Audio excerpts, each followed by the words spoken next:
Well, I always thought I was a bit of a celebrity. Then Azalea came along, completely blew me out of the water. I think that when you have a child as a parent, you can be slightly biased. But I think it's safe to say, on behalf of myself, my partner, my friends to my family, and the whole world that followed our story, that my daughter, Azalea Diamond Cain, was special. Beautiful, strong, courageous, and so inspirational. I don't think that a single person in this room can say they are too wise, educated, or experienced to have not learned something meaningful from my little lion. From the second that she came into my life, everything changed. She changed my life. She saved my life.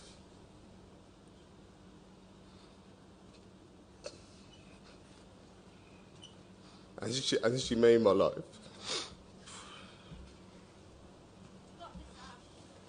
It's probably a good time to have improv on the sheet right now, because I think I'm just going to chat for a bit now and go back to it later. There's not much script needed for Azalea. What a strong and powerful journey. And it's only now that I've taken a step back that I've actually realised how impactful it was. And I remember it all started calling up my brother. I called up both of my brothers actually, but the one that sticks in my head was I called up Matty, and I said, "Matty, you're going to be an uncle again."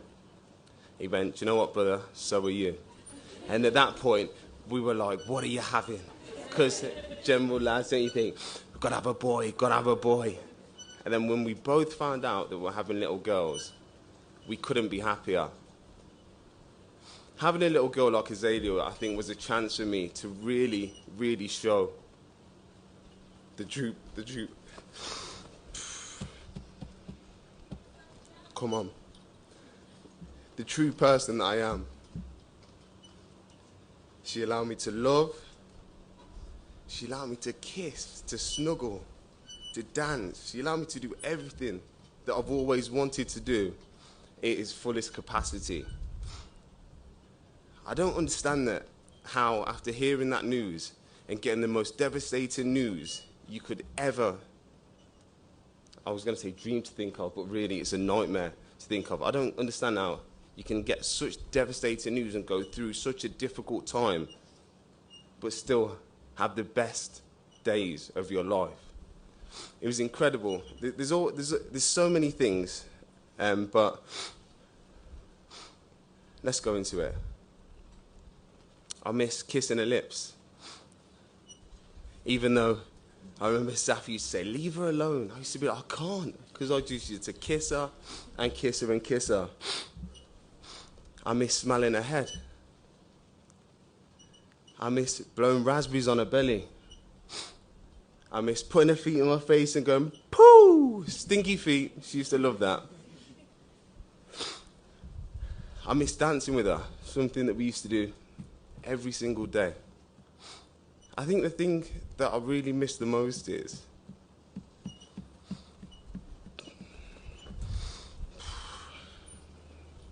come on, Jam. I'll be fine. Okay. When we're in hospital, I used to stay most nights in hospital, and I really, really, really miss wake up in the morning, opening the blinds, and seeing her massive, massive, beautiful smile. Honestly, what baby does this? I used to be tired. We used to probably only have an hour, 2 hours sleep. I used to wake up in the morning and I used to look over to my right and she'd be sitting there awake, not crying, not screaming. She'd just be waiting for me to wake up. Sometimes she'd even be looking at me patiently. And as soon as I opened those blinds and said, "Hey, baby," Her feet were like this, her hands were going, and it was the most beautiful experience ever. I used to get the music on straight away, and we used to have the time of our lives every morning in that hospital.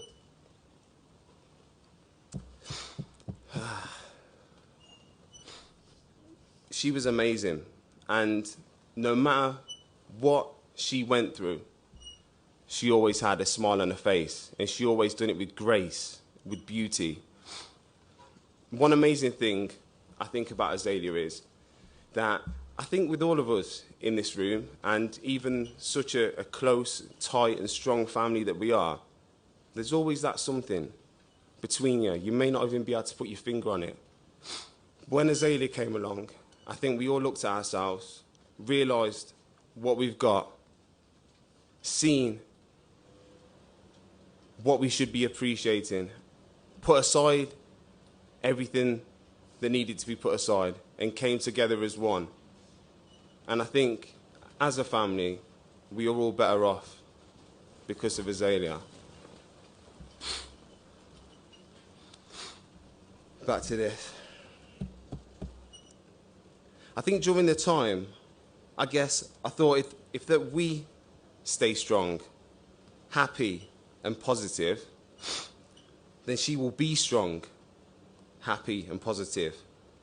And as much as we can take some credit, truthfully, it turned out that we gained our strength from her.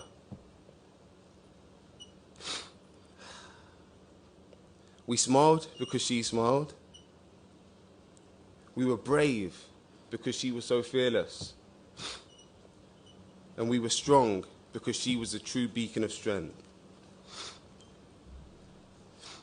She inspired us. She inspired you.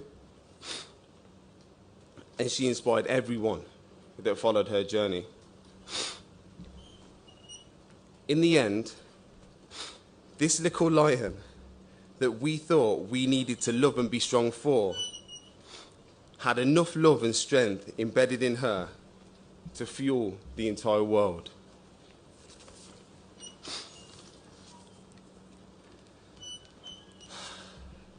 Now, there are no real words to explain how difficult this is. And believe me, and I'm sure you're with me on this one, it gets more difficult every single day. Now, this is something that's slightly, it's not off topic, it's relevant, but there was a Disney film that I watched. It was a beautiful film called Coco. It had no real significance to me at the time, but now it has resonated with me deeply. It turns to Mexican traditions to offer a more optimistic view on one's journey to heaven. That our journey to the other side should not be viewed as some unavoidable terror, but as a remembrance to treasure our loved ones, both living and the heavenly. That as long as our loved ones are remembered here on earth, they will live on for eternity in paradise.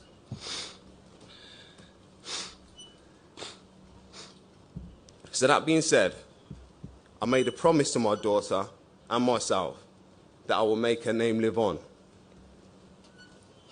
I will carry her name to the stars. I will be a vessel and help other families and poorly children until it's my final journey.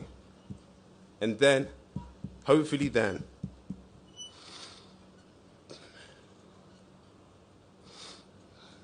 I will be at peace.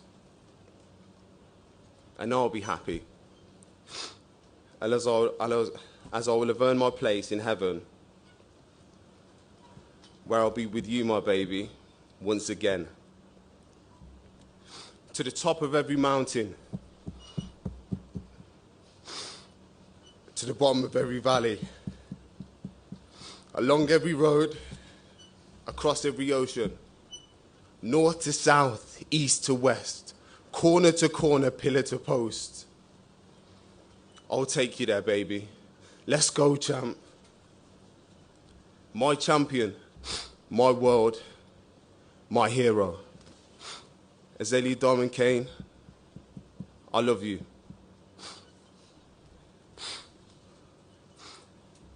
Now, this is a bit of this is a massive improv, and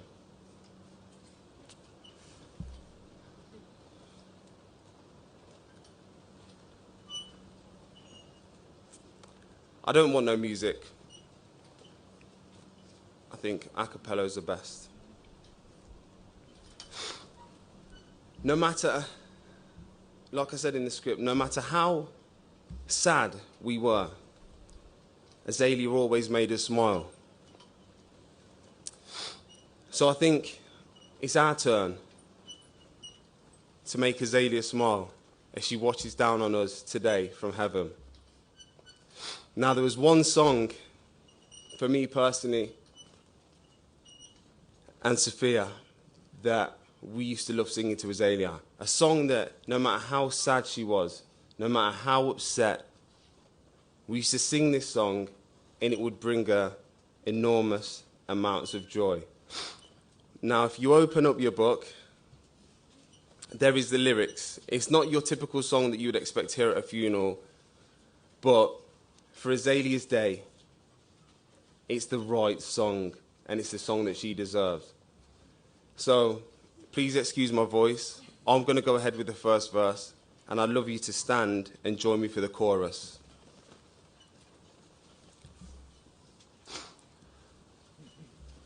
Please, guys, a lot of energy. She would like it.